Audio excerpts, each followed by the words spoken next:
Jamnagar Rajkot highway પર આજે શનિવારે ટ્રિપલ અકસ્માત સર્જાતા થોડા સમય માટે અફરાતફરીનો માહોલ છવાઈ ગયો હતો।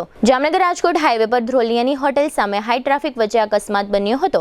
મળતી માહિતી મુજબ આગળ જઈ રહેલી કારના ચાલકે ટ્રાફિકને કારણે વાહન ધીમું કર્યું હતું।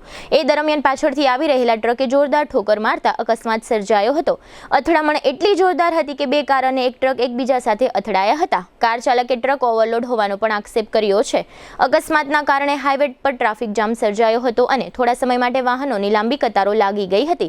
સદનસીબે આ ઘટનામાં કોઈ જાનહાનિ નોંધાઈ નથી। જો કે સામે આવેલા સીસીટીવી દ્રશ્યો હાઈવે સલામતી અંગે ગંભીર સવાલો ઊભા કરી રહ્યા છે। આ અકસ્માતનો ભોગ બનેલ કાર ચાલક ધર્મેન્દ્રસિંહ ઝાલાએ મીડિયાને કેટલીક વિગતો આપી હતી, જેના મુખ્ય અંશો અત્રે પ્રસ્તુત છે। રાજકોટથી દ્વારકા માટે અત્યારે જતો હતો અને હાલ રોલથી બહાર નીકળીને અની હોટલની સામે ખૂબ જ રસ્તામાં ટ્રાફિક હોવાથી અમે લોકોએ ગાડી ધીરે રાખી અને પાછળથી બેફામ સ્પીડમાં એક ટ્રક ચાલકે અમારી અને આગળની બંને કારને કચડી નાખી છે, બહુ જ ખરાબ રીતે।